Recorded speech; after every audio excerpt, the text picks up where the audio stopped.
Hey, what's up, YouTube? This is Barrington Lewis. I am here to talk about the crypto world again. As you can see, it is March 5th, 2021. This is my account right here that I have up on the screen. Excuse me, not my account, but my account is open. But right now, we're just showing the prices of all cryptos using Coinbase. And right now, the market's down 5%, as you guys can see. Let me move my stuff out of the way here just a little bit. Right at the top so you can see. So, okay, so here we are. Market's down 5%. You can see Bitcoin is at 47,000 right now, 100. After, I think the peak was at almost 60,000, $59,000. Does this mean it's crashing a little bit? I think we have a small decline, but I don't think that we're gonna. I think it's still a great asset to trade. I think it's a good time to buy some. Same with Ethereum. It's another that I've been really watching hard. So I think that this is just the technology behind it. I don't know which one of these. That's one thing. If you've been reading or keeping up with the news, is that they they're not sure which of these coins, which of these cryptos are going to win. We don't know.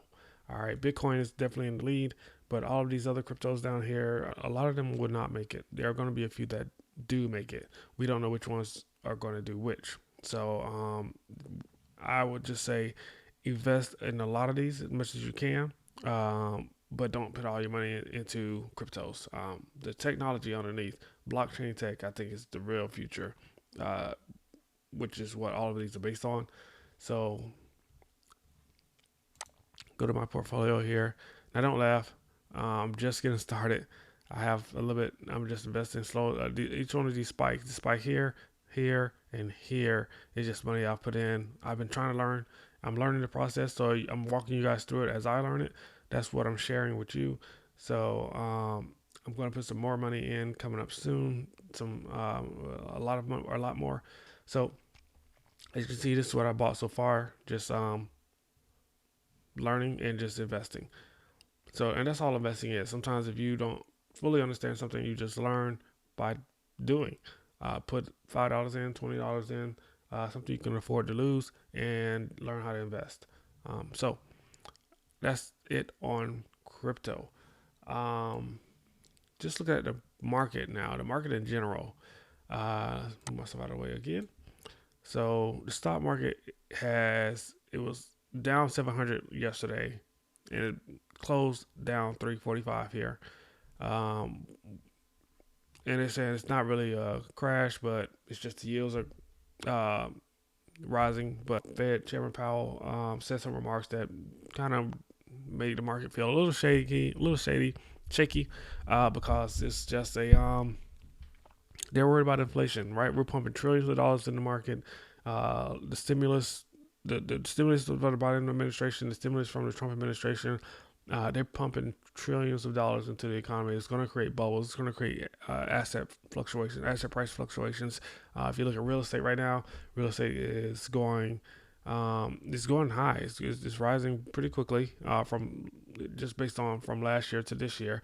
And so the value of the dollar, that's one thing. The currencies, all currencies go to zero, right? No matter which currency there has ever been in time, it has always gone down to zero, or it has lost, 99% of its purchasing power.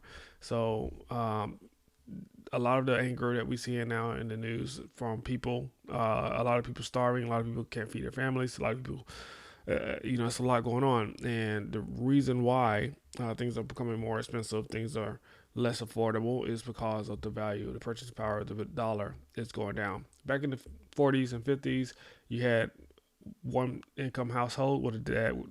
The male would go to work typically. The woman would stay at home. They would have two, three kids, four kids, and they could live reasonably comfortable on that one salary. As time went on, we needed two income households. Women started to work. We have less kids, and the debt that we're accumulating on our credit cards, the debt that we have for student loans, the less amount of money that we have in savings. It's just, I think we have to think differently. We have to plan differently, which is why I talk about crypto. We have to. I think it's a smart move if you want to think differently and act differently until you can have more money, be different from the rest. I think that you have to take a little bit of your money, invest in crypto. It's a risk. We don't know what's going to happen. Like I said, just having a bunch of different stocks here, or excuse me, having a portfolio where you are investing in a lot of different assets. Like I've showed you guys in my portfolio, I have a basket of cryptocurrencies that I'm investing in. So to here, these are my cryptocurrencies that I have. Just a little share of all of these, including what's on my PayPal app, and just taking a little bit of risk capital and just trying to see if getting in early, hopefully, and trying to make some money here. Not only that, um, we're a lot of us are working from home. Some of us can't work from home, unfortunately. But there are things we can do if you don't work from home. There are things you can do after you finish your job. After you finish your day job, you can go home and you can start a business. You can get on the internet. You can invest in cryptos. And you can really take advantage of this market that's going on, the internet world, basically, the digital world. So, excuse me. Um, but for those of us that do work from home, you don't have to. You can work more than one job. Typically, you don't have to commute. So it's you can. What's wrong with getting another? You have your regular job if you can get one, and then getting another contract job, getting another temporary job, another permanent role. Nobody says you can only work one job. So I've done it. I've done work more than one job at the same time. So it's something very possible, and it's something that'll help get you ahead. And then we have the extra money. If you can get that extra money, you can get that extra job. Use that money to save, invest, pay off debt. And that's where you got to think a little differently, work a little harder to get ahead. Maybe working smarter. I don't know if it's harder, but working a little smarter to get ahead. As I said, the value of the dollar is declining. It has been declining for a while. Everyone's worried about us getting a stimulus check, but I mean, you have these millionaires on Capitol Hill, these rich politicians sitting there discussing who's going to get a $1,400 payment, and they don't even want to pay that. So, um, and we're struggling. A lot of Americans are struggling, just hoping and waiting for this $1,400 stimulus check. But what happens for the rest of the year? It's only March. It's the beginning of March, and you get a 14. Just to say that they approve it, you get $1,400 this month. What happens for the rest of the year? Right? Do you get?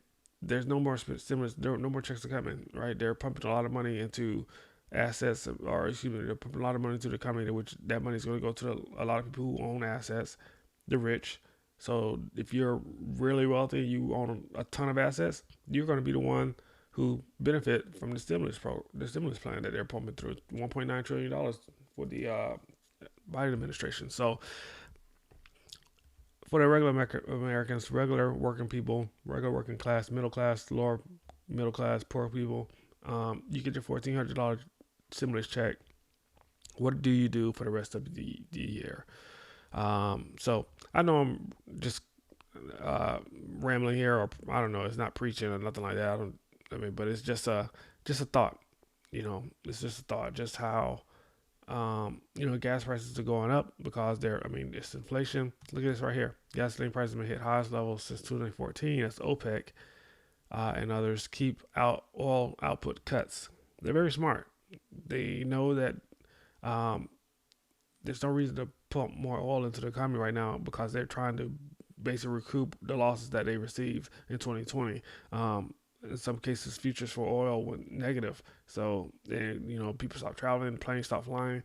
It was 2020 was pretty bad. So they lost a lot of money. They're trying to get that money back, and they know with the stimulus plans and this $1.9 trillion they're pumping in the economy, that's going to lower the value, that declines the purchasing price of the dollar, and also raise and they're also keeping their cuts low, their production cuts for oil low. So I guess high. They're not producing any more oil, so they know the price is going to go up. So that's going to create, and it's already, if you go to the gas pump now, you can see the prices going up at the pump. So um, if you're so it's just the way it is, the way it's set up. This is by design. This is not nothing new or by chance. um Look at this. Mortgage rates soar above 3% now. So I guess they're going up. How high can they go before the scales home buyers? So I guess the rates are going up a little bit, which is weird because the Federal Reserve they said they were keeping interest rates low until 2023, near zero. So I'm not sure. So it must be the demand. People are buying homes now. A lot of demand for buying homes, and investors are getting homes. So I guess that's driving up rates. But banks are taking advantage of that. And so interesting. I hope I'm helping by just talking here, but it's just me. Like I said earlier in my last video, I'm very passionate about investing, stocks, the economy, stuff like this. Really, I'm very interested in. As I think of topics that you guys may want to, that I think are interesting, I will bring it to you and talk about it on this channel here. If you guys have any topics or want to see anything, please let me know. Like and subscribe, comment. If you want to see me talk about another investment class, I will do that. Let me know. My name is Barrington Lewis. I will talk to you guys next time. See you later.